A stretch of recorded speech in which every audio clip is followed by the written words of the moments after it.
avons le grand honneur cet après-midi de recevoir notre nouveau conférencier, Pierre Rabhi. Paysan, écrivain et penseur français d'origine algérienne, Pierre Rabhi est l'un des pionniers de l'agriculture écologique en France. Il défend un mode de société plus respectueux des hommes et de la terre et soutient le développement de pratiques agricoles accessibles à tous, et notamment aux plus démunis, tout en préservant les patrimoines nourriciers. Depuis 1981, il transmet son savoir en Afrique, en France et en Europe, cherchant à leur redonner leur autonomie alimentaire aux populations. Il est aujourd'hui reconnu expert international pour la sécurité alimentaire et a participé à l'élaboration de la Convention des Nations Unies pour la lutte contre la désertification. Pierre Rabhi appelle, ce n'est pas innocent, à l'insurrection des consciences, pour fédérer ce que l'humanité a de meilleur et cesser de faire de notre planète paradis un enfer de souffrance et de destruction. Je le cite. « Tout ce que nous faisons à la terre, de bien ou de mal, c'est par conséquent à nous que nous le faisons. Il est vain de vouloir la santé et l'épanouissement de l'être humain sans guérir et entretenir ce qui lui transmet les substances, les forces et les énergies qui lui sont indispensables. » Par ailleurs, Pierre Rabhi nous invite à sortir du mythe de la croissance indéfinie, à réaliser l'importance vitale de notre terre nourricière et à inaugurer une nouvelle éthique de vie vers ce qu'il appelle une sobriété heureuse. Pierre Rabhi a été à l'origine de très nombreuses structures, de sa propre initiative ou appuyée sur ses propres idées. Ainsi, citons notamment l'association Terre et Humanisme, le mouvement des oasis en tout lieu, le centre agroécologique Les Amanins, la ferme des enfants hameaux des Buis, et plus récemment, le mouvement Colibri, dont vous trouverez un grand nombre de brochures à la sortie si vous souhaitez vous-même vous engager dans ce mouvement. Enfin, Pierre Rabhi a publié plus d'une quinzaine d'ouvrages, dont les derniers chez Actes Sud, Vers la sobriété heureuse ou encore Semeur d'espoir. Pierre Rabhi, dans son discours, dans sa conférence et dans l'échange que l'on va avoir, ne manquera certainement pas de rappeler qu'il avait été poussé à se présenter à l'élection présidentielle en 2002. Et son programme, en quelques lignes, quelques mots, je vous en donne quelques éléments. Produire et consommer localement. Le pouvoir est entre nos mains. Le féminin au cœur du changement. Remettre les pieds sur terre. Le progrès en question. Se libérer de la société de consommation. Produire et consommer, encore une fois, localement. Je vous demande très chaleureusement d'accueillir parmi nous Pierre Rabhi.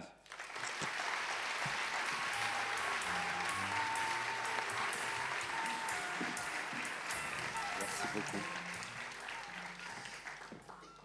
Bon, voilà, je suis mis au pied du mur et j'avoue que très souvent, je me demande qu'est-ce que je vais pouvoir dire qui soit utile, si vous voulez, et qui puisse participer à ma passion actuelle, c'est-à-dire actuelle depuis déjà pas mal d'années, puisque j'ai commis une sorte de retour à la terre et que ce retour à la terre était fait sur la base d'une philosophie. Ce n'était pas un choix comme ça, une impulsion pour retourner à la terre, mais ça a été suite à une analyse, disons, de l'organisation et du système actuel tel qu'il fonctionne, tel qu'il est dans sa réalité et ce qu'il promet pour un futur. Vous n'ignorez pas qu'aujourd'hui, nous sommes quand même dans une sorte d'impasse, dans le sens où la logique qui a présidé jusqu'à maintenant est une logique maintenant qui ne fonctionne plus et qui ne fonctionnera, à mon avis, plus jamais. Pourquoi ? Parce qu'on a décidé que la Terre, la planète Terre, était un gisement de ressources qu'il faut épuiser jusqu'au dernier poisson, jusqu'au dernier arbre. On en a fait une espèce de pénitencier. On en a fait quelque chose qui est horrible parce que finalement l'humain détruit l'humain, l'humain détruit la nature, et tout ça rentre dans une logique qui est une logique complètement inintelligente et insensée et qui ne peut mener à aucun avenir. Moi, j'ai toujours imaginé que l'on puisse imaginer notre planète comme une magnifique oasis au milieu d'un grand désert astral et sidéral. C'est une chance d'habiter cette oasis-là, extraordinaire. Eh bien, la vision première, c'était de dire, voilà, il faut en prendre soin, il faut être reconnaissant de vivre sur cette planète, et ce qui a dominé, c'est gisement de ressources, c'est-à-dire épuisons tout, faisons de l'argent avec tout, peu importe ce que ça coûte, peu importe ce que ça produit en termes de social humain, en termes de nord-sud, en termes des idéologies contradictoires et toutes les déflagrations et les rivalités meurtrières qui sont aujourd'hui la condition de l'être humain. J'ai toujours imaginé, par exemple, des extraterrestres avancés, nous étudiant. Comment pourrait-il conclure que nous sommes intelligents? Je ne vois pas. Je ne vois pas qu'on puisse être intelligent. Par contre, on a développé des aptitudes. On a un cerveau qui, effectivement, est performant. On est capable de faire voler des masses de métal dans l'air. On est capable, et on a donc ce cerveau. Et ce cerveau, il nous a aidés non seulement dans une évolution positive, mais c'est quand même ce cerveau qui a créé aussi la bombe atomique et toutes les armes et toutes les horreurs. Donc, la science en soi, tout dépend ce qu'on en fait. Et comme on dit, la formule science sans conscience, s'il y a une conscience humaine qui régit la science, cette science sera positive. Si cette conscience, évidemment, est positive. Si la conscience humaine n'est pas positive, la science sera au service du non positif. Et quand on voit aujourd'hui tous les moyens que nous mettons, les moyens techniques pour nous détruire mutuellement et pour détruire la vie, par rapport à ce qui se passe à tout moment d'enfants qui n'ont même pas accès à un bol de riz et qui meurent toutes les 7 secondes selon ce que disent les Nations Unies, eh bien, nous sommes donc devant une question qui ne se pose plus en termes simplement de logique de l'histoire, mais en termes de conscience. Sommes-nous conscients ou inconscients? Si nous sommes conscients, bien entendu, ces choses-là doivent nous tourmenter et on doit essayer de les résoudre. Si nous sommes inconscients, eh ben, on pense que la vie, c'est simplement venir au monde, apprendre, travailler, mourir. Donc, ce qui finalement donne, moi, m'amène souvent à me poser la question, non pas existe-t-il une vie après la mort, mais existe-t-il une vie avant la mort? Parce que ça veut dire quoi que vivre? Est-ce que c'est simplement exister temporairement avant de disparaître, ou est-ce que nous sommes dans cette logique-là pour nous accomplir, c'est-à-dire pour augmenter notre capacité de perception de la vie et arriver à quelque chose qui soit beau, qui soit paisible, qui soit où la relation de l'humain à l'humain soit une belle aventure, et de la relation de l'humain à la nature soit aussi une belle aventure. Voilà mes questions, si vous voulez, générales. Mais ces questions, bien qu'elles se soient affinées au cours du temps, elles ont été déterminantes pour moi, puisque c'est en 1961 que, vivant à Paris, vous savez, je suis né dans le désert, dans une petite oasis du désert. Ensuite, j'ai dans mon itinéraire de vie quelque chose de paradoxal, c'est que j'ai perdu ma mère alors que je n'avais que 4 ans. Et petit à petit, j'ai grandi. Et puis mon père, qui était un forgeron, un musicien, se trouve confronté à un énorme changement de notre propre histoire. Comment s'est mis ce changement de notre propre histoire? C'est que les Européens sont arrivés, les Français sont arrivés dans notre pays. Nous étions dans le cadre des pays conquis par la France. Et les Français découvrent du charbon dans notre territoire. À ce moment-là, il faut exploiter ce charbon, et ça a été une déflagration énorme, parce que ça a complètement bouleversé et renversé tout notre passé. Et voilà un père, forgeron, etc., qui finalement est obligé d'aller travailler à la mine parce qu'il ne peut pas faire vivre ses enfants autrement. Donc cette mutation violente comme ça, est-ce que je l'ai vécu consciemment ou inconsciemment? Mais en tout cas, quelque chose est resté très marqué en moi. Ce père se dit, finalement, la règle du jeu est entre les mains des Européens. Et si je veux que mon enfant puisse avoir une place dans cette règle du jeu et être opérationnel dans cette problème, il faut qu'il apprenne la règle du jeu. Et c'est comme ça que très jeune, j'ai été confié à un couple de Français, une institutrice et un ingénieur, sans enfants, qui se sont chargés en quelque sorte auprès de mon père, avec une convention qu'ils ont eue entre eux, de m'instruire, c'est-à-dire de m'apprendre les règles du jeu du monde nouveau. Donc c'est pour cela que je me suis trouvé très jeune, passant d'une société à une autre sans transition. J'étais de l'islam, et je suis passé dans le monde chrétien. J'étais dans la modernité, dans la tradition, et je passe à la modernité. Et je suis en plus, pour ceux qui le croient, Gémeaux. Donc ce qui fait que tout a été un peu double et dans le sens où que choisir et qui a raison. Très jeune, ça a été la question, mais finalement, on a une civilisation qui dit il ne faut pas manger de porc, il ne faut pas boire de vin, etc. Mais quand je vais dans mon autre famille, on se régale de porc, de saucisson, on se régale de vin. Donc, quand vous êtes petit, vous savez, c'est pas facile de se dire, voilà, immédiatement dans ce dilemme, y a-t-il quelque chose qui puisse être amené à un consensus ou y a-t-il que des divisions? Alors, bien entendu, comme on sait, la colonisation, ça a été quand même le fait d'un peuple européen. Ça a toujours existé, la colonisation, dans l'histoire. Mais il n'y a que celle-là qui est celle de l'Europe dans laquelle nous sommes immergés. Et l'Europe a généré une forme d'idéologie très très particulière, c'est-à-dire dans la rationalité. Et les premières victimes, je dirais, de cette idéologie, ça a été l'Europe elle-même.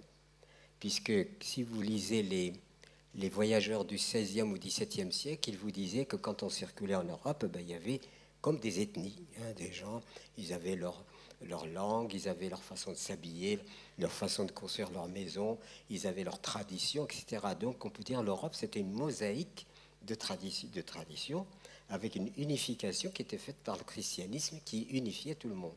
Voilà. Donc c'était déjà ça. Et à partir de là, ben, cette idéologie a été exportée vers les pays dits colonisés. Et ces pays colonisés, ben, ils ont bien dû s'adapter, disons, à la logique occidentale. Et cette adaptation était tellement forte, c'est-à-dire en termes idéologiques, c'est-à-dire comment finalement faire penser les autres peuples, les faire penser comme des Européens, c'est-à-dire les évacuer leur propre histoire pour installer l'histoire de l'Europe. C'est comme ça que ça s'est imposé un peu partout.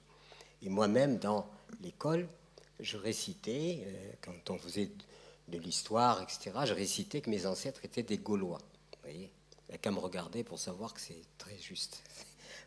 Donc, si je vous raconte tout ça, c'est pour vous dire qu'il y a, en dehors des ondes, des phénomènes que l'on peut explorer comme ça, parce qu'ils sont tangibles, il y a un soubassement idéologique qui, lui, manipule l'être humain. C'est ce soubassement idéologique qui détermine l'histoire. L'humain, il obéit à des représentations. Et c'est pour ça, d'ailleurs, que nous avons du mal à nous entendre sur cette planète, puisque les idéologies se multiplient, les religions sont source de conflits, tout est source de conflits. Encore aujourd'hui, on est dans les conflits. Il y a les sunnites, les chiites, la liste est longue, large, de tout ce qui amène finalement, au lieu d'amener l'unité et la cohésion, amène au contraire la fragmentation et la division. Alors j'ai, dans cette double appartenance, si vous voulez, l'une stimuler l'autre et l'une nier l'autre. Et du coup, comment se situer dans cette contradiction entre, par exemple, islam et christianisme, entre la civilisation et l'archaïsme, entre guillemets, des traditions. Donc ça a été à la fois très difficile, c'est le sujet d'une sorte d'écartèlement entre les deux, en disant mais finalement, qui a raison? Alors quand vous êtes comme ça dans l'impasse, vous allez consulter les philosophes. Et vous dites, les philosophes vont peut-être me répondre. Simplement, il n'y a pas une philosophie qui fait consensus, il y a des philosophies, donc les philosophies sont des points de vue. Donc des points de vue, des analyses ne sont pas consensuelles. Et c'est parce que les philosophies ne sont pas consensuelles qu'elles ont créé une division dans le monde. Vous voyez, le marxisme, etc., enfin toutes ces divisions dans le monde. Donc la philosophie n'amène pas non plus l'unité. Les religions sont très divisées. Même les religions qui découlent du même principe disons, du Dieu unique, c'est-à-dire qu'on se sépare du paganisme et des multitudes de divinités pour venir à un seul Dieu. Et cette religion du Dieu unique donne le judaïsme, donne le christianisme et l'islam. Eh bien, personne ne s'entend. Voilà. Et à l'intérieur de l'islam, vous avez des divisions. À l'intérieur du christianisme, vous avez les protestants, les catholiques, etc. Et tout ça, ça s'égorge joyeusement au nom de quelqu'un qui n'a parlé que d'amour. Il a dit qu'il n'y a que l'amour qui est la puissance infinie. Donc vous êtes dans une espèce de galimatia sociale où la psyché collective de l'humanité se cherche une cohésion de façon, alors que l'aspiration générale, c'est la paix. On veut la paix, on veut la paix. Seulement on s'y prend de telle manière qu'on ne puisse jamais l'instaurer. Et encore aujourd'hui, vous regardez les informations, rien n'a changé, sauf qu'aujourd'hui la violence humaine est toujours là, mais la science l'a instrumentalisée pour lui donner toute l'efficacité possible pour qu'on puisse détruire efficacement. On ne détruit plus avec des épées ou des flèches, mais on détruit et jusqu'à l'apothéose, qui est finalement le signal de l'inanité et de l'inconscience collective du genre humain, la bombe atomique. Avec la bombe atomique, il n'y a pas besoin si vous voulez, de ce que indique la Bible en termes de drame collectif. C'est l'apothéose de la violence. Et on est très fiers de cette apothéose de la violence. Et du coup, finalement, aujourd'hui, qu'est-ce que nous avons? Nous avons d'un côté une société de la surabondance, mais qui consomme de plus en plus d'anxiolytiques parce qu'on n'est pas bien, on n'est pas bien dans le cœur. Et de l'autre côté, l'indigence même matérielle de gens qui n'ont même pas accès à un bol de riz à donner à leurs enfants. Donc ce qui fait qu'on ne peut plus penser uniquement sur l'idéologie telle qu'elle a été établie. Moi, je pense que, de mon point de vue, il fallait la remettre complètement en question. Remettre en question l'idéologie, ça a été d'accord, mais ça ne peut pas rester uniquement dans des théories générales. Et c'est la raison pour laquelle, ayant rencontré une jeune fille dans le travail, parce que j'ai vécu à Paris pendant 3 ans, après mon Sahara natal, l'Algérie, etc., j'ai travaillé dans une entreprise. Et dans cette entreprise, ça a été un lieu d'observation aussi du comportement humain et de ce que la logique nous offrait à comprendre. Et à partir de ce moment-là, j'avoue que, à tort ou à raison, je suis arrivé à la conclusion que ce qu'on me demandait, c'était en fait de troquer toute mon existence contre un salaire. Et ça ne me laissait pas d'espace. Je devais rentrer dans le cadre d'une profession qui allait certes m'assurer peut-être mon salaire, mais qui en même temps me confisquait ma vie. Alors vous n'êtes pas obligé d'adhérer, hein. Je ne suis pas en train de vous prêcher. Vivez ce que vous avez à vivre très librement. Moi, on m'a demandé de venir vous parler, je vous dis ce qu'il en est, mais je ne suis pas en train de vous dire ce qu'il faut faire, ni que je suis exemplaire, pas du tout. Je suis en train simplement de témoigner, de dire voilà, moi, voilà ma position. C'est que je me suis demandé si vraiment j'allais rentrer en vie, c'est-à-dire dans la plénitude de la vie telle qu'elle est, et explorer toute la vie telle qu'elle est, ou j'allais être spécialisé à vie en attendant ma retraite pour aller finalement sortir de...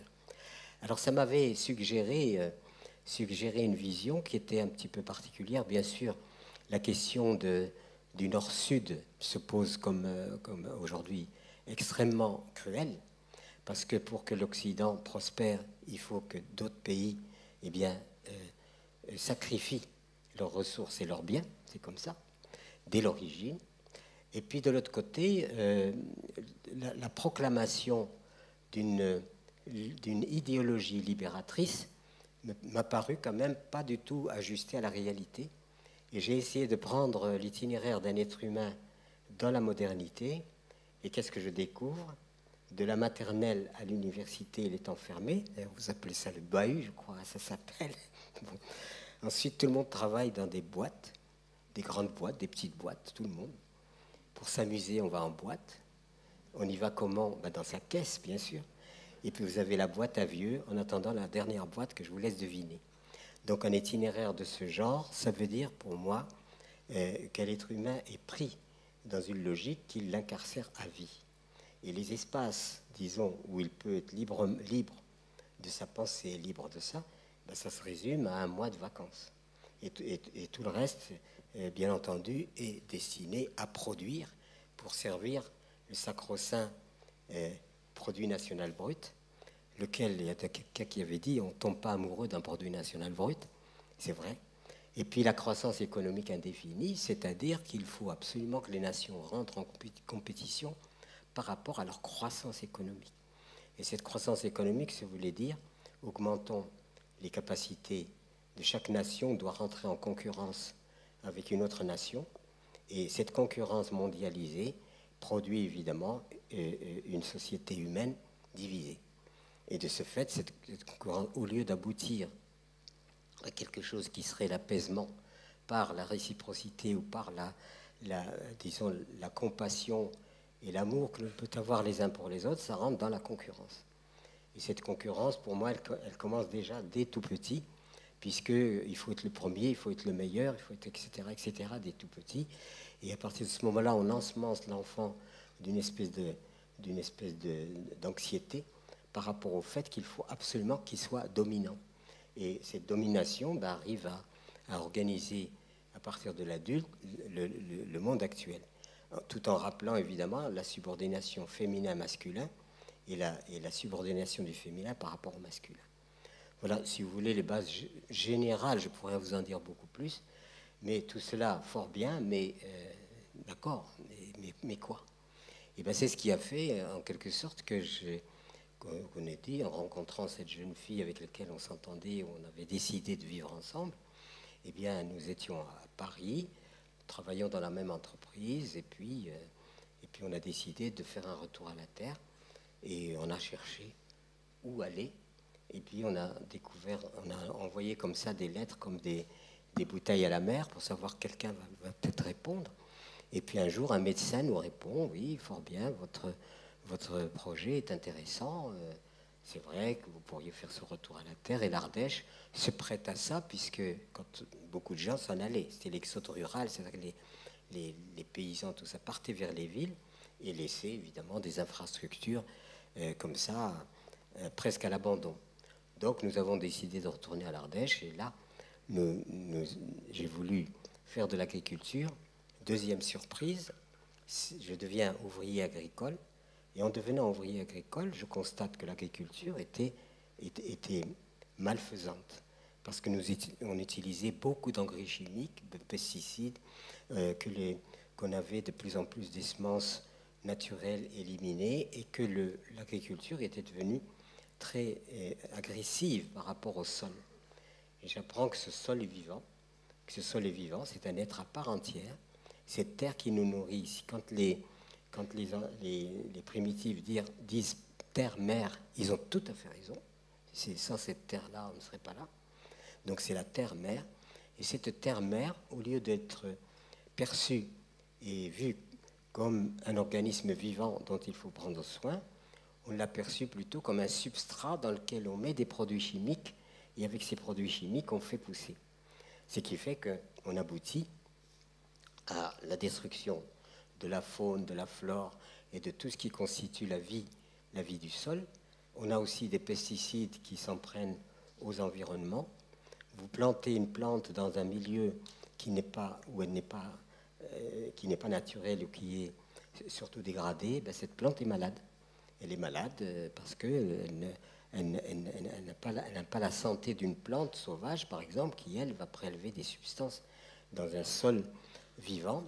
Étant malade, on a droit aux pesticides. Et ces pesticides, moi j'ai vu en Ardèche, j'ai connu des gens qui sont devenus vraiment aveugles. Il y a une personne qui est morte de pesticides. Et j'avais un ami médecin en Ardèche qui me disait les pesticides sont une catastrophe au niveau des paysans. Ils les utilisent de plus en plus. Et du coup, il y a beaucoup de pathologies nouvelles, mais on ne repère pas l'origine de la pathologie. Donc à partir de ce moment-là, je vais dire, est-ce que l'agriculture, c'est simplement ce qui a été déterminé par l'agronomie moderne Vous prenez une terre, vous la labourez, vous mettez des engrais, ça pousse, et si c'est malade, on a recours aux pesticides. Ou est-ce qu'il existe quelque chose qui nous met en conformité avec les lois même de la vie telle qu'elle s'est établie bien avant nous? Parce qu'il ne faut pas oublier que sur un ratio de 24 heures qu'on donne à la Terre, nous sommes là depuis 1 minute et demie à 2 minutes, c'est tout. Donc la Terre n'a pas eu besoin de nous jusque-là. Et nous sommes advenus. Le problème, quand l'être humain est advenu, et c'est pourquoi enfin, et avec le bouquin qu'on a fait avec Jean-Marie Pelt, ben, il avait mis en évidence là la vie qui s'est bâtie sur l'associativité et la coopération. Et quand l'être humain arrive, il amène donc la dualité. Et du coup, cette dualité, non seulement elle est l'encontre de l'être humain même contre lui-même, de l'encontre de l'être humain contre l'être humain, et de l'encontre de l'être humain contre la vie elle-même, et même la terre à laquelle il doit absolument la vie et la survie. Donc on est dans une erreur aménagée, une immense erreur aménagée, qui a été d'ailleurs impulsée par la pétrochimie internationale, qui dès l'origine a produit, sitôt après la guerre, avec les stocks d'explosifs, de poudre d'explosifs, etc. qu'on avait, il fallait bien les écouler. Et on a dit, on oriente l'agriculture sur l'usage de ces produits. Et du coup, toute la formation agronomique s'est orientée sur un prescripteur d'engrais, un agronome prescripteur d'engrais et un médecin prescripteur de médicaments des laboratoires pharmaceutiques. Et le tour est joué. C'est-à-dire qu'on ouvre des espaces de profit colossaux et on s'est installé là-dedans. Et du coup, tout ce qui était de l'ordre des traditions et des connaissances préalables du genre humain, parce que des connaissances considérables, ces connaissances-là ont été considérées comme archaïques, que n'ayant pas de place. C'est la modernité qui a raison. Tout le reste, c'est de l'archaïsme, c'est de l'obscurantisme. Comme si des milliers d'années de présence humaine n'avaient produit que des choses qui n'étaient pas tellement utiles, donc vive la modernité.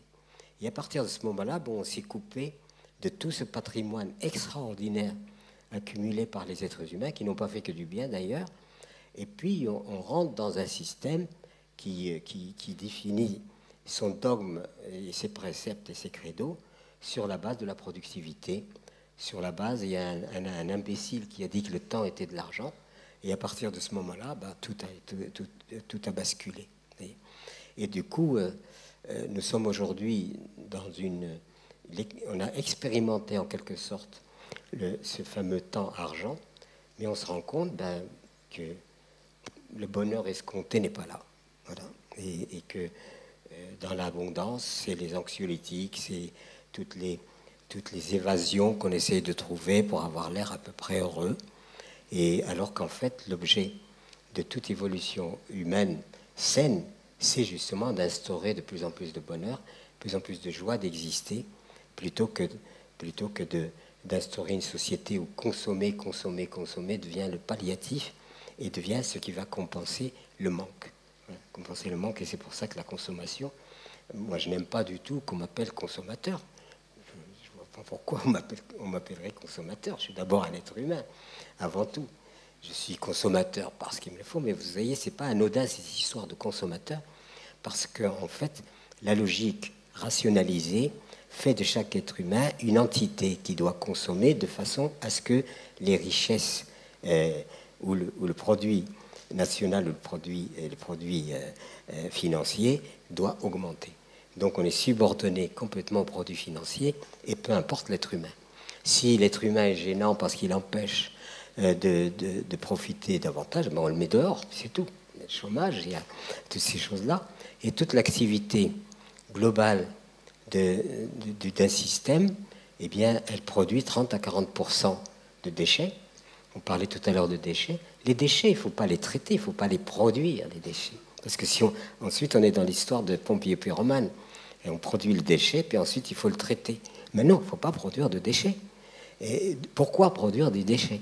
Donc on revient, ça ne veut pas dire ric-rac dans une espèce d'ascèse qui serait de rester ric-rac dans ce qui est nécessaire. Non, on a besoin de fantaisie aussi, mais malheureusement, cette fantaisie prend beaucoup d'ampleur et impacte négativement le système tout entier.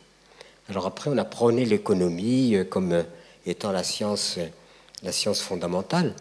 Seulement l'économie, malheureusement, c'est pour faire de l'économie qu'on détruit les baleines, c'est pour l'économie qu'on détruit les forêts, c'est pour l'économie qu'on malmène les gens, c'est pour l'économie qu'on fabrique des arbres, c'est pour l'économie, le tout économique rentre dans un système, dans une espèce d'illusion, dans une espèce de paradigme particulier qui en fait supprime à l'être humain toute vision objective et positive.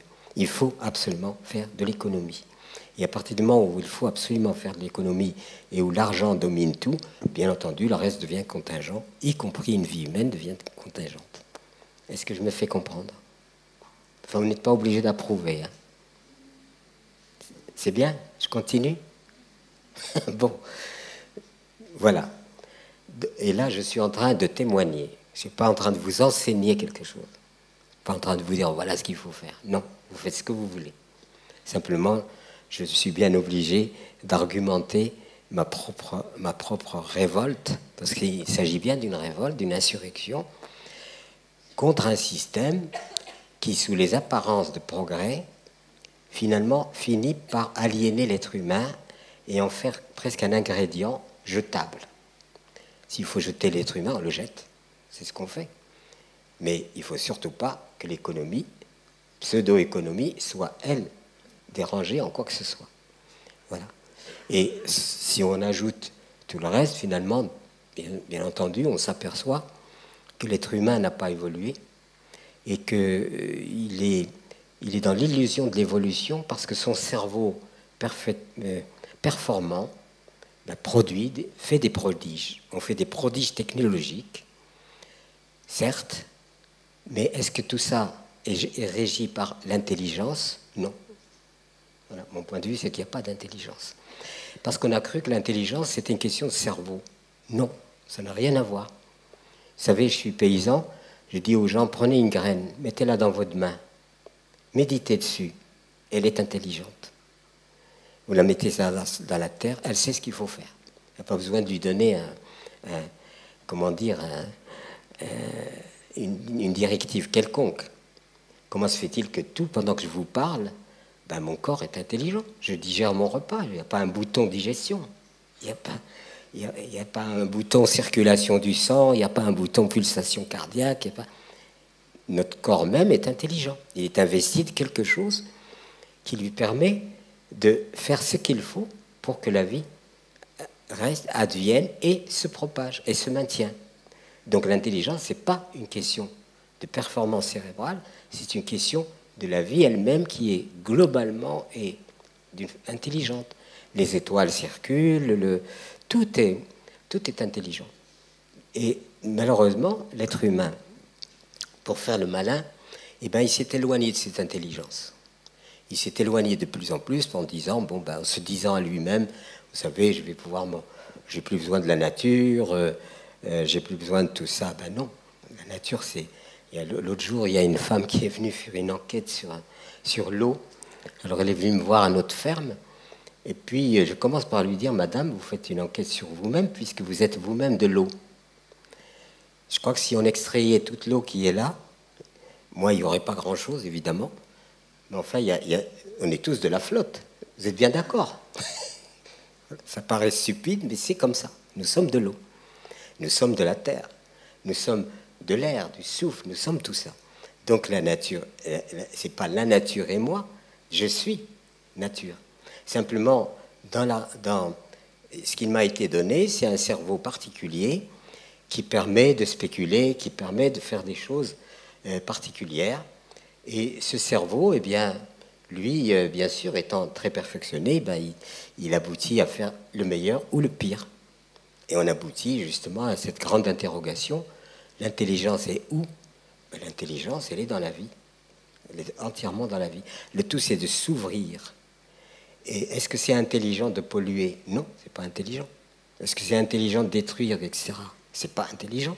Ou alors c'est l'intelligence de la pulsion humaine, c'est tout. Mais c'est pas l'intelligence réelle, parce que cette intelligence globale n'a fait que construire. C'est ce qu'on a voulu démontrer avec le bouquin, avec Jean-Marie Pelt, c'est que la vie se donne à la vie, produit de la vie. Voilà. Et puis ensuite, on pense, on regarde les animaux, la jungle, etc. Et on pense à la loi de la jungle. Voilà, la loi de la jungle, comme si la jungle était que violence gratuite. Non, c'est pas de la violence gratuite. Je dis souvent, quand un lion mange une antilope, ben, il digère son antilope, mais il n'a pas de banque d'antilopes ni d'entrepôt d'antilopes. C'est-à-dire qu'il prélève ce qui lui est nécessaire pour vivre. Et quand il n'a plus faim, moi j'ai vu des images magnifiques où vous avez le lion, l'antilope, là tout le monde boit au même marigot, et il n'y a pas d'agression. À partir du moment où il n'y a pas nécessité, il n'y a pas d'agression.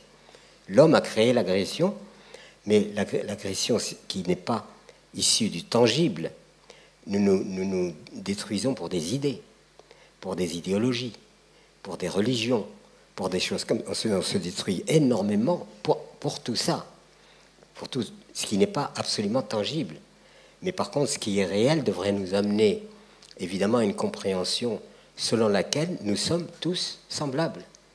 Et bien sûr, l'histoire nous a mis dans des situations où chaque groupe humain a innové sa façon d'être.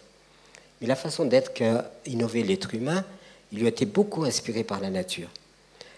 Parce que la nature est pourvoyeuse en quelque sorte de ce qui est nécessaire pour vivre. Donc l'être humain a pris cette aptitude de tirer parti des ressources qui lui sont données pour survivre. Et là, il a développé donc un cerveau innovateur. Et l'intelligence, elle, reste l'élément omniprésent, absolument présent en toute chose, ce qui a élaboré ce monde magnifique, et c'est cela l'intelligence. Mais en nous prenant pour des gens très importants, on s'est déconnecté de cela, et du coup aujourd'hui, on est dans l'impasse. On ne sait pas que devenir, et même la nourriture devient une nourriture toxique, parce qu'avec la nourriture d'aujourd'hui, qui est produite sur des sols morts, je garde ma casquette d'agriculteur, enfin de paysan, sur des sols morts, et bien quand on vous sert une nourriture comme ça, elle est polluée. La nourriture est polluée, et elle pollue notre corps, à tel point qu'un ami disait, quand on se met à table, plutôt que de se souhaiter bon appétit, il faut se souhaiter bonne chance. Et on agresse notre propre organisme par des substances qui rentrent dans notre organisme, qui désorganisent la logique de notre propre corps, et après c'est les maladies. Les maladies, bien entendu, la prolifération cancéreuse. Je ne dis pas que je serai à l'abri de ça, mais je veux dire, c'est une logique implacable selon laquelle, quand on pollue son corps, on l'expose à réagir, à essayer de survivre, et pour essayer de survivre, il passe parfois avoir des pathologies lourdes et graves qui peuvent amener à une réforme ou qui peuvent amener à la finitude, à la limite. C'est tout. Pourquoi? Parce qu'il y a transgression par rapport à la vie. Donc, voilà globalement ce que j'essaye, si vous voulez, de faire et d'organiser, mais pas simplement que dans les mots. C'est dans les faits. Il y a aujourd'hui, vous savez, on peut dire qu'il y a les 4/5 de l'humanité qui consomment, il y a 1/5 de l'humanité qui consomme les 4/5 des ressources produites sur la planète. C'est la raison pour laquelle, d'un côté, vous avez les hyper nantis et de l'autre côté, les hyper démunis. Et la faim dans le monde, ça n'est pas une fatalité, parce qu'on dit l'Afrique, mais non, l'Afrique est très riche. Ne racontons pas d'histoire, l'Afrique est immensément riche. Et en plus, comparé à d'autres continents, on dit, tiens, elle n'est même pas surpeuplée. Contrairement à l'image qu'on donne, ça n'est pas vrai. Arrêtons avec ça. Je ne suis pas pour autant pour la prolifération humaine indéfinie, mais les milliards d'individus qui sont aujourd'hui sur cette planète ne devraient pas manquer de l'essentiel. Ils ne devraient pas manquer de l'essentiel si la conscience collective, une éthique, une déontologie humaine aboutit à faire de cette désorganisation un gros problème. L'un des plus gros problèmes que l'humanité a à résoudre, c'est cela. Parce qu'après, entre l'inéquité produite, si vous voulez, après on s'étonne qu'il y a la violence. Ben oui, la violence vient de l'inéquité aussi. Et des systèmes qui sont, si vous voulez, la domination d'une logique par rapport à d'autres, et reniant les autres logiques, évidemment, aboutit à faire une humanité révoltée, une partie de l'humanité révoltée, parce qu'elle sent qu'il n'y a pas équité. Et s'il y avait équité, je pense qu'il y aurait un apaisement général, mais c'est un peu à ce travail que nous essayons de nous adonner en partant sur les limites qui sont les nôtres. Alors quel est l'élément premier dans notre démarche? Ça a été de dire la faim dans le monde est une calamité, est une horreur absolue. Peut-on contribuer à réduire cette calamité? Oui. Peut-on la réduire sur la base du système qu'a produit l'Occident, c'est-à-dire l'usage des engrais chimiques, des pesticides et des semences sélectionnées? Non. Et qu'est-ce qu'on a vu en Afrique? Eh bien, des gens qui... j'ai travaillé beaucoup dans la zone sahélienne pour transmettre l'agroécologie à des paysans locaux. Et qu'est-ce que c'était transmettre? C'est corriger ce qui a été déjà pris. Ces paysans représentaient une masse de travail, c'est-à-dire de l'énergie. Ils représentaient beaucoup d'énergie. Et bien ces paysans, on s'est dit, plutôt que de les laisser continuer à répondre directement à leurs nécessités, comme ils représentent une énergie, eh bien on va les utiliser pour produire des richesses. Et comment on va s'y prendre? On va venir voir le paysan, lui dire, maintenant écoute, tu ne peux pas que te nourrir, tu peux aussi gagner de l'argent. Puis l'argent, vous allez dans un village africain, comme dans un village latino, certains villages latinos, vous demandez à tout le monde d'amener ses économies. Dans un village africain de 100 personnes, si vous collectez 200 euros, 300 euros, c'est miraculeux. Alors vous dites, mais comment ils vivent? Ben, ils vivent sans argent. Ils vivent avec les ressources et les biens directs, pas avec l'argent. Et ils font du troc, mais sur d'autres bases. Et puis, vous vous dites, mais qu'est-ce qui ne va pas? Ben, finalement, ce qui ne va pas chez ces paysans, c'est qu'on les a trompés. On leur a dit, il faut que tu cultives avec des engrais chimiques, parce qu'avec ça, tu récoltes mieux. Allons-y. Mais seulement, je n'ai pas d'argent. Comment voulez-vous que j'achète ces engrais? Je n'ai pas d'argent. C'est pas grave, on va t'avancer les engrais, tu vas récolter ton coton ou tes arachides, tu amènes la récolte à la coopérative. La coopérative, disons, prend ce qui lui revient et te remet ce qui te revient. C'est-à-dire, en fait, l'endettement par rapport aux engrais. Tu as contracté une dette, on va te la rembourser. Seulement, le ratio est toujours différé et différent. Et le paysan a beau produire, il n'arrive pas à honorer sa dette parce que le ratio entre le produit extérieur, chimique, etc., par rapport à sa production à lui, sont complètement décalés. Donc vous avez des paysans qui sont endettés pratiquement à vie. Qu'est-ce qui se passe? On ne peut plus continuer comme ça. Les enfants, aller en ville, là, il n'y a plus d'avenir. Hein. Allez plutôt travailler en ville, trouvez-vous un boulot, etc. Ils rentrent dans la modernité de cette façon. Donc, accumulation des villes qui explosent, c'est-à-dire une concentration urbaine terrifiante. Cette concentration urbaine amène quand même à répondre à des nécessités, à des besoins. On a besoin de faire la cuisine, on a besoin du bois pour une multitude de choses. Eh bien, les paysans déboisent. Ils commencent à détruire leur forêt, etc., pour aller vendre aux villes. Vous voyez. Ensuite, vous avez des troupeaux. Les troupeaux sont exorbitants par rapport à la capacité du milieu à assumer. Donc, il y a trop de troupeaux. Et ce trop plein de troupeaux dégrade le milieu. Voilà. Et vous avez aussi l'usage inconsidéré du feu. Dès qu'il s'agit de défricher, on met le feu. Donc on détruit le milieu. Donc le paysan, l'agriculteur, le paysan détruit son milieu, sans même le savoir. Et quelle est la source? La source, c'est le fait du changement de pratique. Parce qu'auparavant, il y avait quand même une espèce de gestion écologique du milieu, parce qu'ils savaient qu'ils dépendaient de ce milieu. Et si tous les peuples dits premiers savaient qu'ils dépendaient de leur milieu, que s'ils détruisaient leur milieu, ils ne pourraient plus vivre. Donc du coup, ils étaient très attentifs. Il y avait même des règles magnifiques d'organisation des coupes de bois. Tout ça était très organisé. Mais avec cette nouvelle cette nouvelle logique, eh ben, ils ont beaucoup détruit. Du coup, il y a concentration dans les villes. La concentration dans les villes fait que le prélèvement sur la nature augmente. Et qu'est-ce que ça produit? Des sols dénudés. Et le sol dénudé devient de coloration claire. Et cette coloration claire fait que le rayonnement solaire, eh bien, il y a une réfraction. Parce que vous savez, vous ne faites pas un capteur solaire avec une peinture blanche. Bien entendu, si vous faites ça, ça ne marchera pas. C'est la réfraction. Donc l'atmosphère se réchauffe, et là, ce couvercle, si vous voulez, atmosphérique se réchauffe, et à ce moment-là, qu'est-ce qui se passe? Eh bien, il n'y a plus de condensation. N'ayant plus de condensation, donc les pluies se raréfient, et quand les pluies reviennent, c'est souvent sous la forme violente d'orages exceptionnels. Ces orages exceptionnels sont tellement forts, puissants, que quand ils tombent sur le sol, ils détruisent le sol. Et vous avez le phénomène de ce qu'on appelle l'érosion des sols. Les sols, l'eau qui doit régénérer les sols, eh bien, elle emporte les sols. Et donc, il y a un appauvrissement général, à la fois lié à la nature, lié aux mécanismes météorologiques, lié à l'être humain, etc. Donc, quand vous avez vu ça, vous avez vu le scénario catastrophe. C'est un scénario véritablement catastrophe.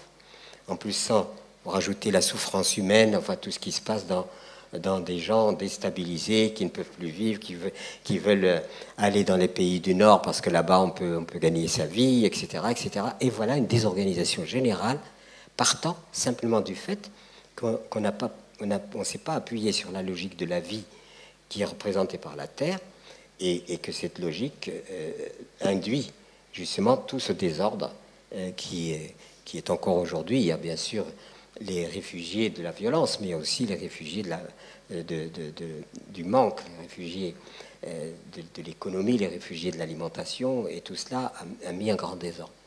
Alors toute notre approche à nous part justement de l'idée comment corriger tout cela. Bien entendu, on a mis les choses à notre échelle. On n'est pas Dieu, on ne peut pas changer à nous tout seul le tout. Mais on s'est dit, il y a une possibilité de reprendre en quelque sorte, en partant de la logique de la vie, d'être inspiré par la logique de la vie pour que cette logique de la vie inspire la logique humaine. Et les humains vont inspirer de la vie pour instaurer leur propre logique, parce qu'ils ne peuvent pas déroger à cela. Et c'est ce que nous avons appelé l'agroécologie, à la fois l'agriculture. Donc il faut bien que les gens se nourrissent avec une terre nourrie elle-même, avec des substances qui sont élaborées par le sol, avec l'entretien de la fertilité des sols par les principes écologiques, qui sont les principes que la nature elle-même a mis en place. C'est-à-dire le fameux « rien ne se crée, rien ne se perd, tout se transforme », eh bien, devient la logique sur laquelle nous nous appuyons nous-mêmes pour vivre. Et les forêts, par exemple, si vous prenez les forêts, n'ont pas eu besoin de l'être humain. Elles ont prospéré à travers les siècles et les millénaires sans que l'être humain n'y soit pour absolument rien. Et bien, quand vous prenez cette logique-là, vous vous dites, mais qu'est-ce que la vie a mis en place pour que la vie perdure? Et bien, elle a mis en fait cette règle, rien ne se perd, et tout se transforme. Et ça donne, si vous prenez le métabolisme forestier, vous avez les arbres poussent, il y a en automne, les feuilles tombent, et la forêt produit du déchet en permanence. En permanence, il y a du déchet, des branches qui tombent, des feuilles, etc. Et bien, tout ça se transforme.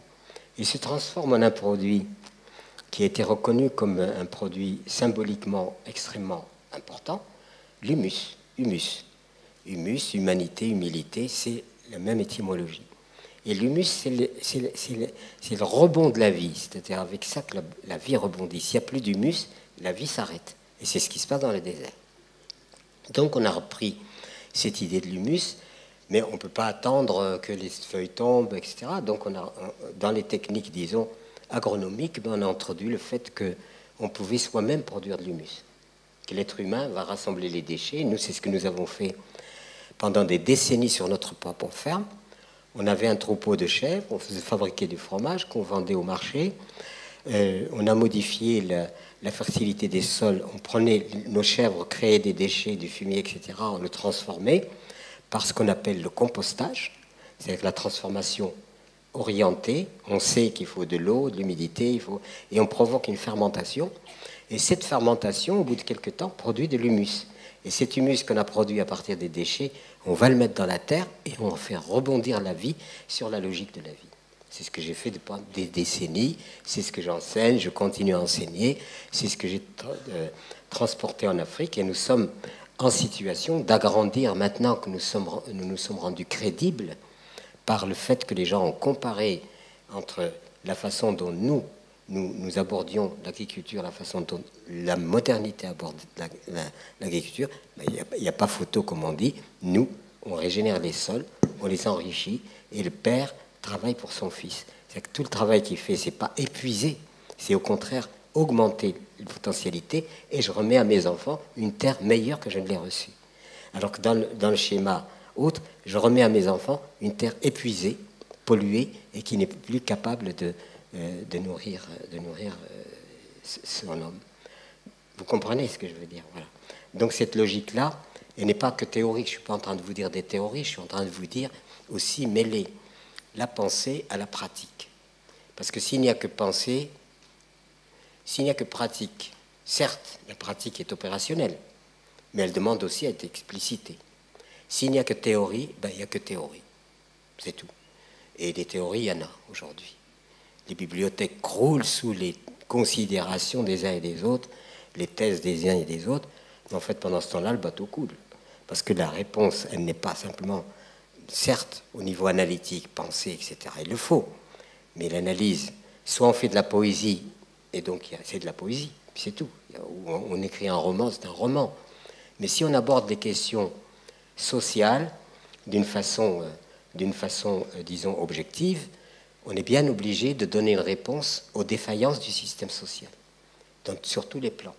Sinon, on reste dans l'analyse, et Dieu sait qu'on analyse beaucoup. Voilà.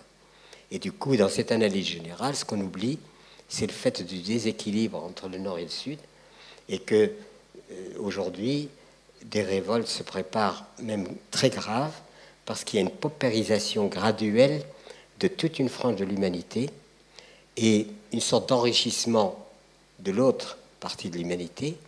Mais comme je disais au début, cet enrichissement ne construit pas, ne produit pas du bonheur. Il produit un être humain angoissé qui doit, etc. Donc du coup, quand on parle humanisme, et toutes les structures que nous avons créées, c'est humanisme. On vient de créer une structure au Maroc, c'est terre et humanisme, Maroc. On associe la terre à l'humanisme.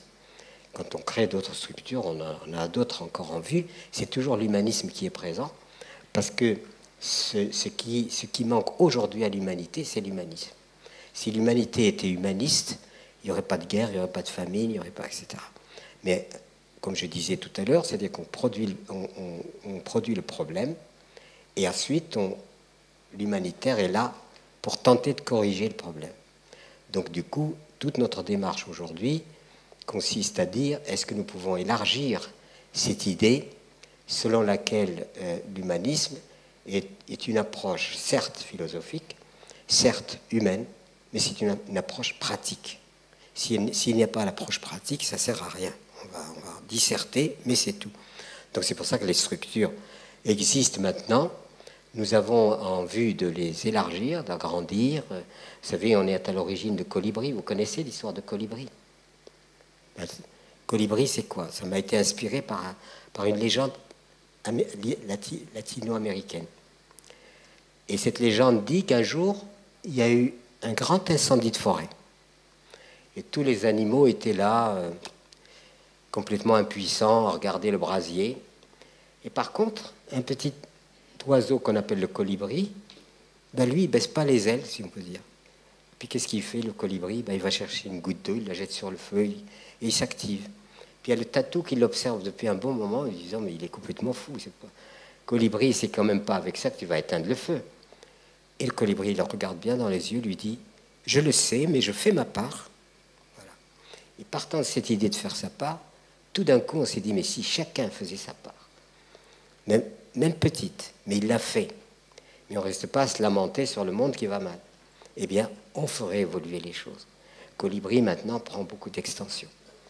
Nous avons un autre mouvement qu'on a intitulé les oasis en tout lieu. Pourquoi les oasis en tout lieu? Parce que nous sommes quand même entrés dans une désertification sociale. Perdre son travail, c'est rentrer dans le désert. Et encore, dans les pays où on peut pallier à ces défaillances, encore ça va, mais les pays où on ne peut pas pallier à ces défaillances, c'est l'indigence.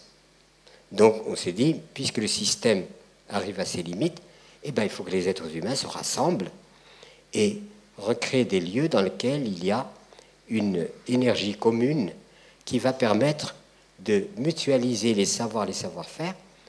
Il n'y a pas d'argent en jeu, parce que l'argent va se raréfier, mais on arrive à vivre ensemble parce que toi, tu sais faire une chose que je ne sais pas faire, tu le fais pour moi, moi je fais pour toi. On s'associe, on se regroupe et, et on crée une entité solidaire qui permette à tout le monde de s'en sortir. Ben, j'ai la joie de voir que ma propre fille a créé la première oasis, concept oasis, sur le hameau des Buis, que vous connaissez peut-être. Et ben, vous tapez hameau des Buis, c'est une oasis. Des gens qui sont venus de partout, et ils sont très heureux d'être ensemble, parce qu'ils se sécurisent mutuellement. Si quelqu'un est malade, et ben, les autres viennent à son secours. Si quelqu'un a besoin de quelque chose, ils échangent. Et en plus, ils ont rajouté une école primaire et un collège. Et l'agriculture, l'élevage, enfin, rendent tout ça. Donc cette oasis-là est viable sans salaire. Parce que voilà. Donc ça doit, pour nous, ça devrait se multiplier. L'autre problème qui est aujourd'hui un problème extrêmement crucial pour la survie, c'est que 75% des semences que l'humanité a depuis 10 à 12 000 ans, cumulées, partagées, etc., ces semences libres. Et cette semence, vous semez, ça y est, voilà, ça produit. Voyez, et vous avez une poignée de semences, ben vous êtes libre. Et avec ça, vous allez vous nourrir. Et ben, il faut savoir que 75% de ces semences ont disparu et qu'aujourd'hui, on fait plutôt la propagande pour Monsanto, c'est-à-dire il y a une confiscation de la liberté que donnent les semences pour obtenir une subordination par les semences trafiquées, telles que les OGM, telles que les F1 de plus en plus. Donc là, c'est un attentat sournois et graduel contre la liberté et la survie du genre humain. Vraiment ça. Et nous avons, bien sûr, dans l'éducation, on essaye d'appliquer des méthodes différentes. Donc nous sommes aussi dans le nord-sud, parce que aujourd'hui, nous avons ce qu'on appelle un fonds de dotation, et tout l'objet du fonds de dotation, c'est de collecter le maximum de moyens pour secourir les pays qui aujourd'hui sont dans une impasse terrible alimentaire. Et cette impasse alimentaire va grossir, et du coup, il ne faut pas s'étonner qu'il y a violence, qu'il y a déstabilisation. Donc nous, on a des méthodes qui fonctionnent, qu'on a mis à l'épreuve et qui fonctionnent très bien, donc on essaie aussi de les propager. Politiquement, vous savez ou vous ne savez pas qu'on m'avait poussé à me présenter aux élections présidentielles en 2002.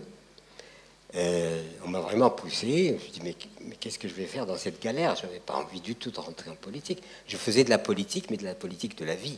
Je ne faisais pas de la politique politicienne. Alors on me met la pression. Bon, je finis par me présenter en me disant, mais qu'est-ce que je vais dire? Je ne vais quand même pas dire, si vous votez pour Pierre Rabhi, vous aurez ci, vous aurez ça. Donc, qu'est-ce qu'on a fait de cette campagne qui a à peu près 25 réunions étonnamment importantes partout en France? Nous sommes allés à la quête des signatures. Vous savez qu'en France, il faut les 500 signatures pour être validées. Et nous, quand on a démarré, on s'est dit, pof, si on a 3 signatures de 3 maires en état d'ébriété, ça sera déjà pas mal. Puis finalement, on a frôlé les 200. Premier étonné, c'est nous. Tiens, ce qu'on dit, c'est pas des conneries. On dit des choses que même les politiques admettent. Donc sur le changement social, sur la nécessité du changement social. Donc ça nous a un peu rassérénés. Et qu'est-ce qu'est devenu la campagne? Forum civique. Les gens se sont réunis, non pas pour dire ceci, mais pour dire, toi, qu'est-ce que tu fais? Moi, c'est ce que je fais. Eh bien, on peut échanger, on peut se solidariser. C'est surtout ça. C'est pas voter pour moi et tout ira bien. Et ça a pris aussi beaucoup, ça prend de plus en plus.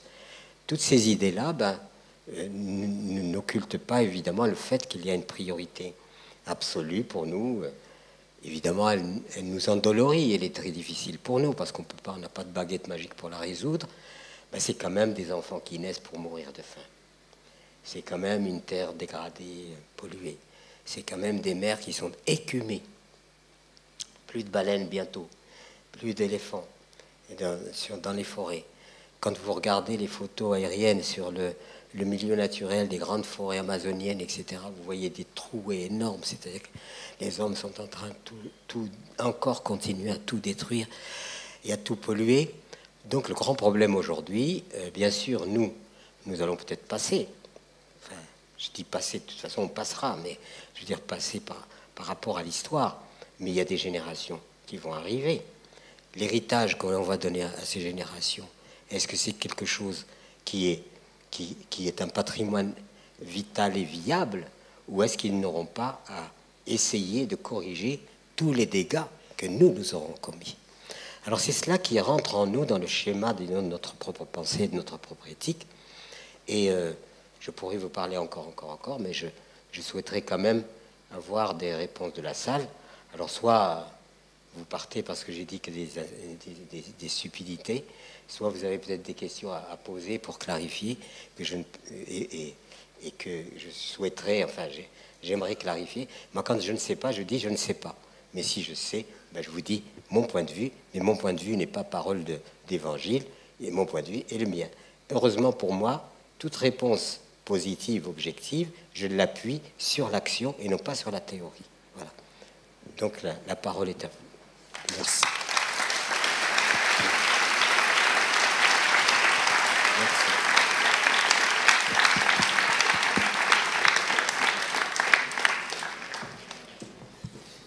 Merci chaleureusement Pierre Rabhi de cette brillante conférence très inspirante qui mêle à la fois réalisme et optimisme. C'est vraiment captivant pour nous tous. Et ce que nous pouvons en faire, nous allons avoir un certain nombre de questions. Qui est là, on a juste là-bas. Quelqu'un ici, c'est ça? Non? Là, juste devant, pardon. Bonjour M. Rabhi, tout d'abord merci pour cette conférence qui était vraiment très intéressante et enrichissante.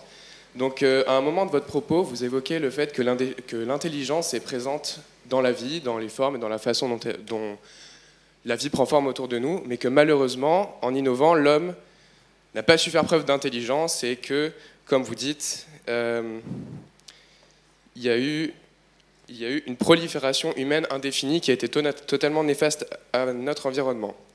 Ensuite, vous évoquez une solution pour aller sur la bonne voie, le biomimétisme, c'est-à-dire s'inspirer de la nature pour trouver des solutions à nos problèmes et l'imiter pour reproduire ses avantages et ses modes de fonctionnement.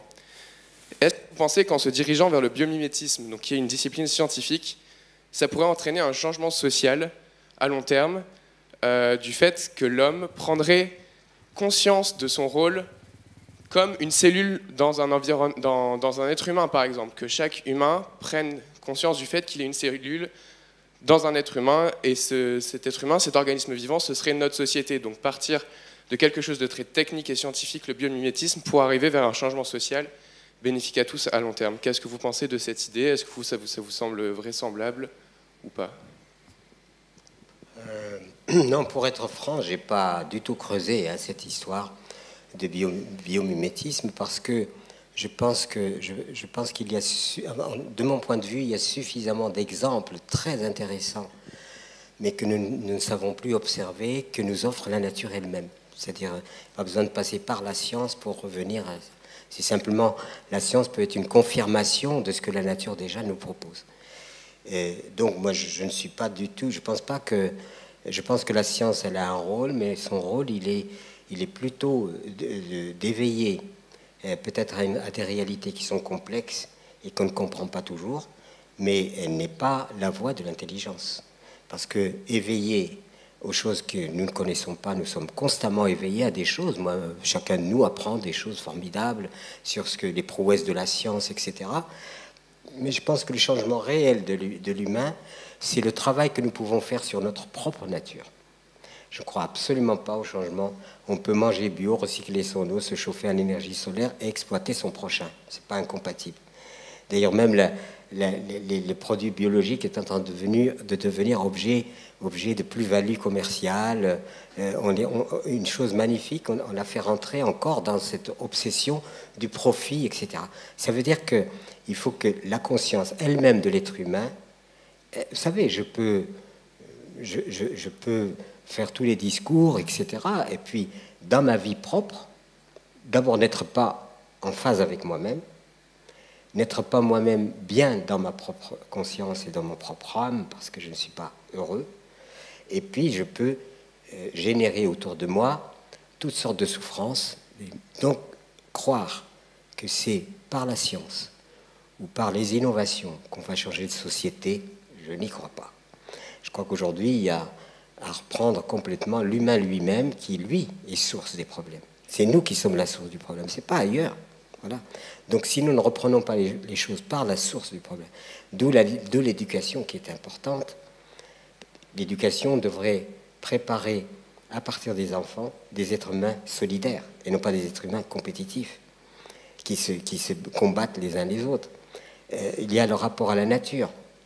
Moi, je rêve d'une éducation dans laquelle il y a certes le programme ordinaire, avec un jardin pour que l'enfant se connecte à la vie et s'émerveille finalement de cette intelligence de la vie, et un atelier où il fait du travail manuel et il va se rendre compte que ses mains, c'est une merveille. Aujourd'hui, les mains ne servent plus qu'à taper. Bientôt, on n'aura que des doigts d'ailleurs, il n'y aura pas besoin de mains. Donc, on évolue vers quelque chose qui, moi, m'inquiète par rapport au fait qu'on laisse en friche nos capacités naturelles pour aller vers les outils qui, sous prétexte de nous servir, sont en train de nous asservir. Vous n'avez qu'à supprimer l'électricité et vous verrez que nous sommes complètement dépendants. Vous supprimez l'électricité, le carburant et la communication, et c'est l'effondrement général du système. Il tient sur quoi? Il tient sur de l'artifice. Et je dirais même qu'aujourd'hui, ce qui fait peur, c'est que les outils sont en train de prendre le pouvoir. Ils deviennent indispensables. Vous voyez? Donc tout cela fait partie entre dans l'idée qu'il faut que nous, êtres humains, nous nous comprenions nous-mêmes pour mieux comprendre la société et pour mieux faire évoluer la société, parce qu'il y a une énergie irremplaçable, c'est celle de l'amour. Aimer, voilà. Et si nous arrivons à aimer, on résout tous les problèmes. Seulement l'amour, il est complexifié parce que je veux bien t'aimer, mais à la condition que on commence par je t'aimerai jusqu'à la fin de mes jours et ça finit au tribunal qui garde les enfants. Donc il faut sortir de ces marasmes, si vous voulez, qui sont l'anti-amour. L'amour ne produira jamais, s'il est authentique, il ne peut jamais produire quelque chose de négatif. Il ne peut pas. C'est comme demander à une poule de faire un lapin. C'est pareil. Donc l'amour ne peut pas faire autre chose. Alors quand je dis ça, ça a l'air un peu gnangnan. Non, c'est pas gnangnan. C'est une énergie réelle. Et cette énergie réelle, eh bien, il faut la cultiver en soi. Parce que c'est soi qui déterminons la société. Et aujourd'hui, on n'arrête pas de tourner en rond sur des réformes, des politiques qui seraient les meilleures politiques, des idéologies qui seraient meilleures. Mais ça fait des milliers d'années, des millions d'années que nous sommes dans ce problème-là. Alors, il faut arriver à un moment où se dire, si je veux que la société change, c'est ce que disait aussi Gandhi et tout ça, je dois changer. Je ne sais pas si j'ai répondu. En tout cas, la réponse est... Vous êtes satisfait de cette réponse? Ouais. Voilà, merci. Une question juste là, et puis ensuite on aura au fond là-bas. Oui. Bonjour Monsieur Rabi. Pour rejoindre votre point de vue, vous parliez de religion et d'idéologie au début. Est-ce que vous ne pensez pas qu'aujourd'hui, justement, les guerres de religion dont on nous parle tout le temps sont en réalité un prétexte pour masquer les vrais intérêts qui sont les conflits d'intérêts, les conflits écologiques, Oui, oui. Et que, donc, enfin, quelque part, on se fait un peu leurrer. Ça l'a toujours été. Ça l'a toujours été. Moi, je vous avoue que je reste dans la lignée de ce type qu'on appelait Jésus, parce qu'il a parlé que d'amour, que d'amour, que d'amour. Je reste dans cette lignée parce que j'y crois profondément. Je ne fais partie d'aucune église, mais il n'a jamais dit « construisez-moi des églises, des temples, des machins et des trucs ». Rien. C'est-à-dire la pureté sobre de cette énergie qu'on peut cultiver en nous comme l'amour. Et les religions, vous le savez très bien, encore aujourd'hui, vous avez les chiites, les sunnites, vous avez eu les protestants, les catholiques, tout le monde s'est égorgé, les trois religions ne s'entendent pas. Chacune revendique le fait que c'est elle qui tient la vraie religion, que l'autre c'est la fausse, etc. On est dans un bazar planétaire absolument incroyable. Et même aujourd'hui, la plupart des guerres, si vous voulez, quand on cherche, eh ben, c'est aussi les religions. Donc il faut se débarrasser des religions. Je vais peut-être me faire fusiller, mais enfin bon, c'est comme ça, je prends le risque. Ça ne veut pas dire devenir un non-religieux, c'est-à-dire faire transcender la religion au-delà de l'idéologie. Parce que les idéologies ont capturé la religion pour en faire un faire-valoir. Mais c'est que de l'idéologie, c'est tout. Parce que le religieux n'a pas besoin d'idéologie. C'est une posture et c'est une, je dirais même au-delà d'une croyance, c'est une certitude que la vie est quelque chose d'intelligent, de beau. C'est quelque chose qu'il faut entretenir et non pas détruire. Voilà. Merci. Une question au fond à gauche. Oui, bonjour, Monsieur Rabat. Et premièrement, merci beaucoup pour cet exposé. Je l'ai trouvé vraiment intéressant.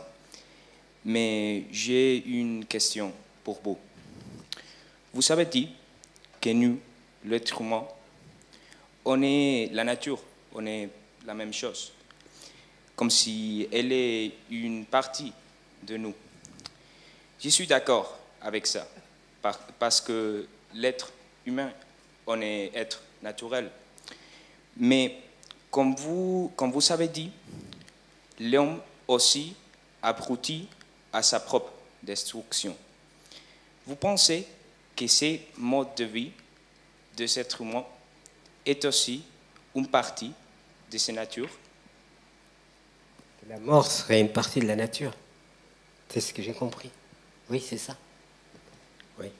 Ben, disons, la mort... La destruction.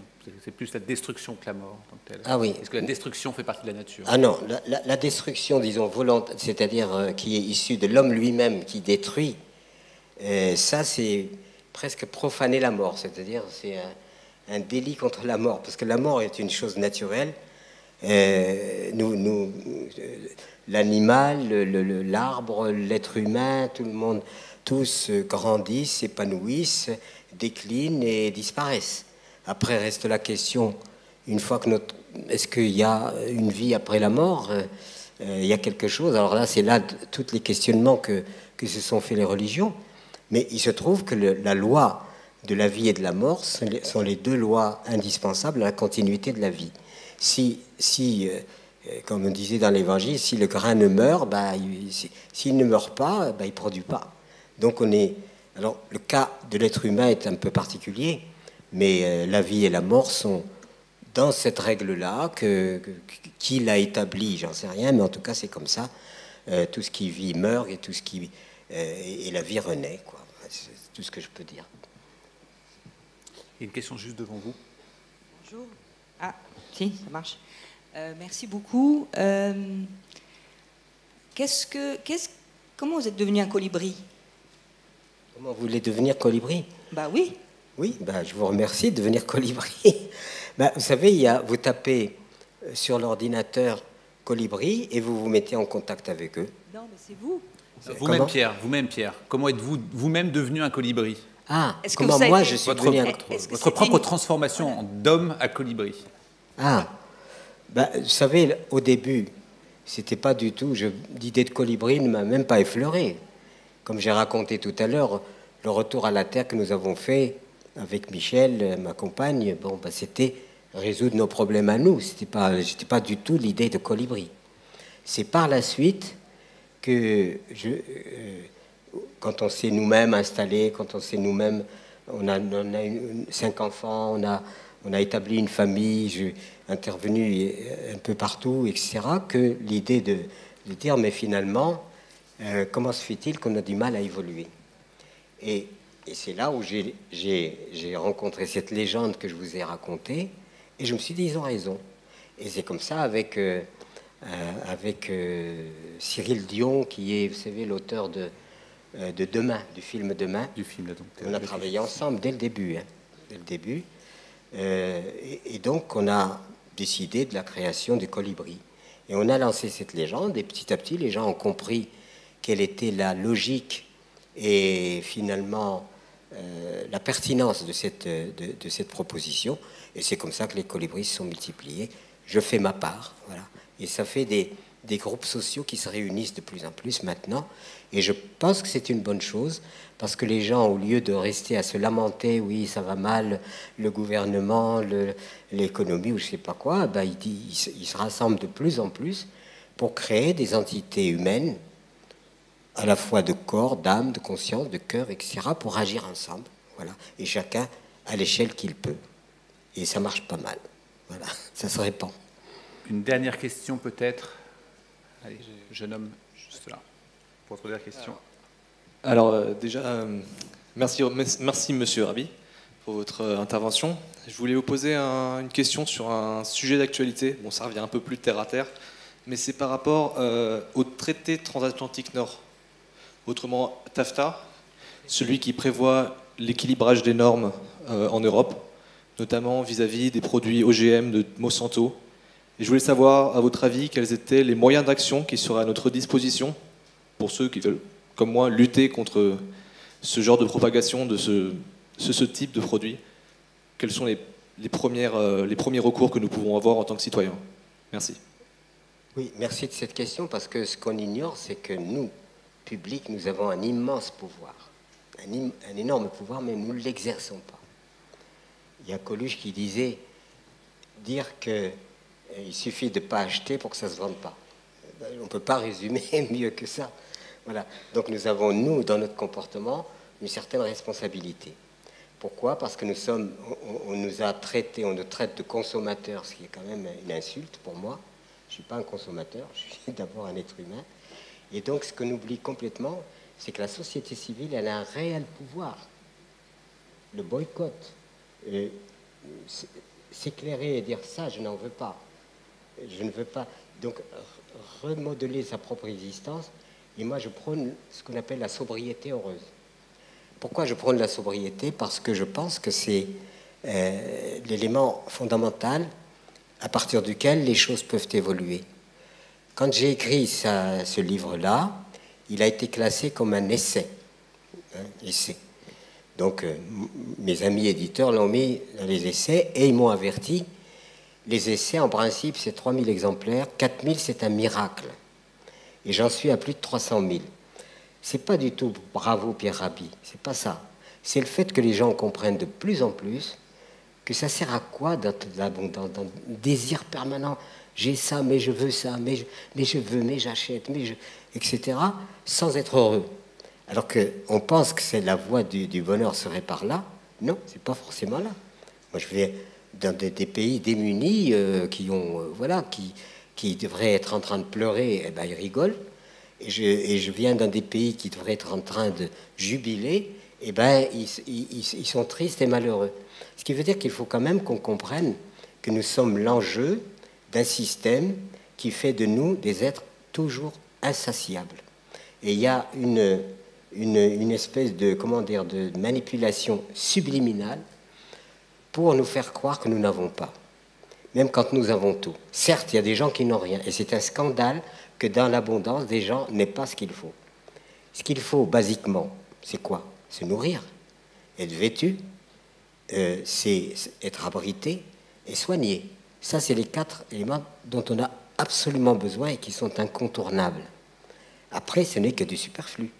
Donc le problème, c'est que le superflu prend beaucoup d'importance parce que le superflu devient compensatoire, en quelque sorte, de la détresse que produit l'abondance. C'est pour ça que j'insiste sur le fait de la transformation humaine. Et que l'être humain qui est... Nous, on a une maison, je ne me donne pas un exemple. Notre maison, c'est une ferme qui est devenue assez importante. Et bien, ça serait le désespoir du cambrioleur. Parce qu'il ne saurait pas quoi prendre. Il n'y a rien qui a une valeur. Bon, si, il y a une télé, peut-être. Mais tout le reste n'a aucune valeur. Et je ne me pose pas un exemple. C'est-à-dire, en fait, comment se libérer de la matière qui nous étouffe, qui provoque des désirs jamais satisfaits. Jamais satisfaits. J'ai ça, il me faut encore ça. J'ai ça, il me faut encore ça. Ça, c'est ce qu'on appelle l'insatiabilité. Et l'insatiabilité, la publicité sait la programmer et la provoquer. Ah, vous êtes un minable, vous n'avez pas ci, vous n'avez pas ça. Regardez le mythe, le phénomène de la bagnole. La bagnole est devenue un truc, symboliquement, voilà, c'est comment, c'est quelqu'un qui disait une chose un peu peut-être cruelle, mais, et puis pas très, voilà, pas très, comment on dit aujourd'hui, élégante, c'est disait la bagnole, mais c'est le phallus social. C'est-à-dire qu'en fait, ce besoin absolument de l'apparence, et on voit quelquefois des gens qui sont niés dans leur sociologie propre parce qu'ils sont pas au niveau social dans une reconnaissance, et ben la bagnole leur permet d'être reconnus socialement comme s'ils imaginaient cela. Donc pourquoi la bagnole, c'est quoi? C'est ce que disait Illich, très simplement, c'est un outil qui doit nous amener d'un point à un autre, point final. Mais pourquoi la bagnole est en quelque sorte revêtue de fantasmes, de symboles, de toutes ces choses-là? C'est parce qu'il y a probablement un manque quelque part à combler qui est celui de l'authenticité, de la vérité des choses, toute simple. Et la simplicité est source de bonheur, ça je peux vous le dire, puisque c'est ce que nous essayons de vivre nous-mêmes. Ça ne veut pas dire que nous sommes béats, que nous sommes dans la félicité. Nous avons aussi nos souffrances, nous avons aussi nos difficultés. Mais ce qu'on a compris, c'est que ce n'est pas par la matière qu'on arrive au bonheur. Ça, c'est sûr. Une simple amitié vaut bien plus qu'une bagnole. Donc voilà, je crois que je vais m'arrêter là, il nous le faut, avant de vous casser le moral. Absolument pas casser le moral, au contraire, c'était extrêmement inspirant. Vous représentez tout à fait l'esprit de l'Imagination Week depuis que nous l'avons créé il y a maintenant plusieurs années. Pour les étudiants, à la fois être inspirant, à la fois montrer le monde tel qu'il est, et à la fois les différentes opportunités possibles. Un très grand merci, extrêmement chaleureux. Merci, Monsieur Pierre Rabhi, d'avoir été avec nous. Inspirant, être un pilier. Merci infiniment.